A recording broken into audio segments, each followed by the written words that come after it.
Hey everyone, welcome to Mint's Design Adventures. Today we're sitting in my living room and it's a very interesting space to talk about because there were two homes that were merged into this one home, and that created a separate set of issues that went into many discussions. And one of the main points of this living room is the bench behind me. So the reason that this built-in is here is for two reasons. Number one, it gives us a lot more seating. It gives us 4 areas, a square of seating, which is great when we have a lot of people over. But really the function with which I had the built-in put in is because I needed storage for all of my china. So in my old house, I had a lot more space and a lot more places to hide things. And there weren't that many places to hide things like a bunch of china in this house. So I had to get creative and make the space for them. So my solution was designing this built-in bench that runs along the entire back side of the wall in my living room. And it's chock full to the brim with china. Nobody would ever know when they're sitting on it, but it's awesome because it's a double function and it works great for us. I did mention that we merged two homes, and yes, we did. About 2 years ago, we decided to move in together and just got married this past November. So the decisions were really about, okay, how do we merge these two homes? Who keeps what? Who brings what? Who gets rid of what? All the normal discussions a couple would have, when they're getting together to move on with their lives together. So I had a bunch of pieces that belonged to my grandparents, to my mother, that belonged to me, that I bought along the way, that were important to me. So if you take a look at the space beforehand, it felt a little bit empty to me and lacking in warmth. And I knew that I needed to add warmth to this space. So I did keep some of Joe's pieces and I brought some of my pieces in, hence, merging of homes. These pieces came from my old home, and it just so happened that we had purchased a very large painting in Italy that had all those tones, these pinks. So it worked great. And the chairs that are in front of me, I actually kept. They were his, but I did have them reupholstered because it just didn't match the aesthetic of the rest of the pieces. And when you're merging two spaces of things that belong to two different people, you have to figure out what pieces are important to keep and how you're going to incorporate them. Meaning, like, it's not just, does this color work? It's, can we change the fabric of it? Can we restain the legs? If it's a piece of wood, do we change the color? All those kinds of things. It's just integrating the pieces that are important and worth keeping, but maybe switching them up a little bit so that they're harmonious with everything else that you bring in. Now that we talked about the pieces coming together, I want to talk about the biggest piece in this room, which is the rug. And I love using rug tiles by FLOR. That's FLOR. I use them pretty much everywhere. I love that they're very useful, that they're replaceable if anything happens. And I have dogs. And so these two, the carpets take a beating because of these two. Let's just say that. So I've kind of given up for a while on one-piece carpets, and I use the floor tiles instead because they're just a lot more pet-friendly for me, and the way that our lives are run, it's just easier for me to be able to put them together. And I love the fact that they're customizable in size. And let me tell you, that was one of the most important things in this space because I really did need an oddly sized rug for this room because it's longer this way than it is that way, and it's wide open that way, and I needed to stop it at a certain point.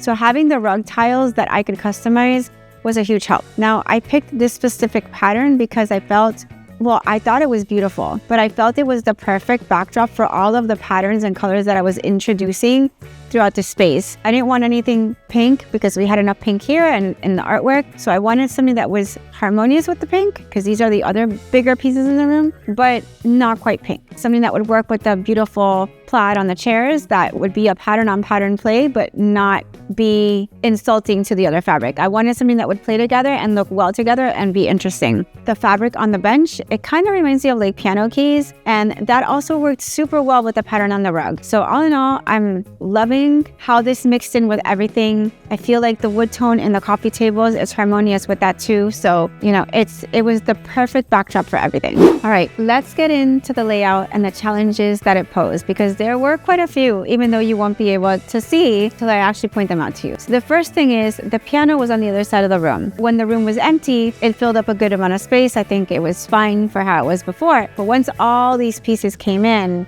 my first thought was always, I need to move this piano. There's a little corner of windows, and I knew that piano had to be tucked in there. And it's kind of odd because it's sort of in a pass-through space. Like I said, this room isn't quite defined. There's no closed doors on that side, but I just knew that it would make sense there. I got on my little 2D floor planner app. I played around moving the piano, and I knew it would work. But all in all, what I needed is to move the piano out of the way so that I could have the entire space to design a living room. And like I said, the built-in was going to fill in the space that the piano had before, so I absolutely needed to move it out. That was number one. Now, once the piano was out of the way and tucked in its corner, I was able to play around with the rest of the space, and I knew that I wanted the living room to float. It's sort of like a longer one way than the other, and having it float in the middle of the room makes it feel a little more cozy and look warmer and more interesting, not like everything is spread out. And regardless, even if I had wanted to, there's a whole wall of windows and doors that go out to the outside, so we wouldn't have been able to put anything against that wall anyway. And again, built in on this side, so nothing against that wall. So floating the furniture was just the right thing to do. So challenge number 2, let's get into that. The challenge that I had the most trouble with was this wall behind me. So as I said, there's a built-in there, so that already pushed the living room out, which is good because we wanted to fill some of the space. But again, that pushed me off center. Number 2, I have a very big scroll that belonged to my grandparents. There was nowhere else to put it, and I knew that it needed to be in a prominent space, and I needed to give it its own breathing room. So that's number 1. So I knew it would sort of be off to one side, and I knew also that I needed more storage for China. Yes, I know the built-in wasn't enough. It is what it is. I needed more storage, and so I knew that I was going to have to get a sideboard of some sort, and the one behind me fit the bill. It wasn't too tall because these sofas are quite short, so I needed something that wasn't towering over, like not a regular sideboard dimension. It took me a while to find this piece, but it's perfect. So I knew that that would frame the sofa and that the scroll had to go off to the right. Eventually, I did get this trunk from Louis Vuitton. That was something that I wanted to do for a really long time.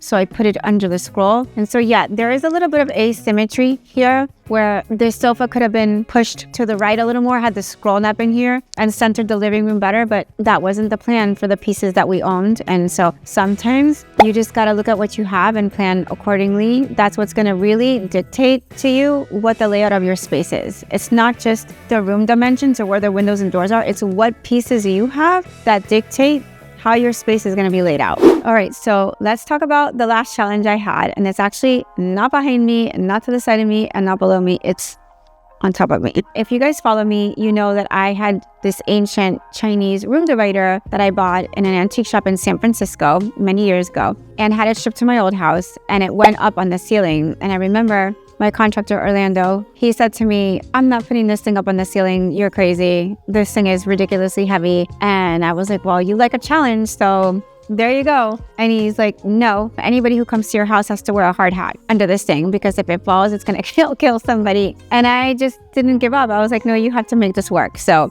the next day he came and he's like, "Okay, I have a solution. I know how to make it work." And because of the design challenges of moving the living room this way and having this asymmetry, there were other challenges on the ceiling as well that dictated where the placement of this was going to go. So the lights were already here, and there was an AC vent, so we needed to work around that. But also, it had to make sense with where the sofas and the coffee table and everything was going to be placed, because really, that's what's actually grounding the space, believe it or not. It's not what's on the floor, it's what's on the ceiling that's making the space feel.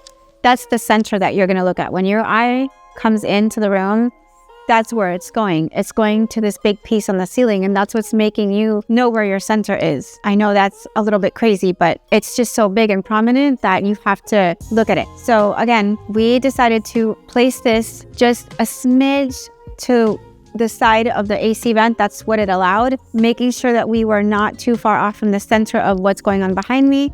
And that's how we figured this all out. It was just little movements here, back and forth here and that. But the craziest thing of it all was the weight. We actually needed to reinforce the ceiling to be able to hang this, because the chandelier itself weighs about 80 pounds, but the room divider weighs more than 100. So you can imagine that having a ceiling to support that kind of weight, it needs to be quite strong. So we had to reinforce the ceiling before any of this went in. So what would I have done differently now that I've lived here a couple of years? Well, first of all, I will say that design is not stagnant. It's always evolving as we are. We change every day. We're like a little bit different. We're a newer version of ourselves. And the same with design, right? From year to year, you live in this space and things may change, or your tastes change, your preferences change, the function of the space has to change. So design should never be stagnant. It should be evolving as you do. That's the first thing. Now, when I moved in here, there were pieces that I had in my old home that I would have loved to have brought with me. But again, not just the dimensions of the room that will dictate how the room is going to be laid out. It's actually the pieces that you choose to bring with you that dictate your layout. So for example, I had a really large fireplace that belonged to my father in my old house. And since my father passed when I was very little, I don't have many things of his. And that piece I had been sort of bringing along from house to house. And I felt like it finally had found its place. And I wanted to bring it with me, but again, it was very large. I didn't have a place to put it. If I had brought it with me, it would have had to been a focal point as it was in my old home, and it would have had to go where the built-in is. And I could have made changes. I definitely could have brought the fireplace and had a built-ins made around it, perhaps to house all the china. But I had these beautiful art pieces that I wanted to showcase. So again, my piece dictated what was going and what was not. There was no room for the fireplace because the art piece was going to be the prominent feature in the room. So sometimes it's about picking and choosing what's worth more to you, what's most important to you, what you care about, and lastly, really, what's going to function better for you in this space. Sometimes you have to let things go that you love, but it's just the best thing for that space and for your life moving forward at that point. So guys, if you love this video and you like what I've said or any of the tips that I've shared with you today, please like and subscribe. It really helps us move the channel along, and it helps us create more videos that are of interest to you guys. And it helps me have more adventures with you. So it's a win-win.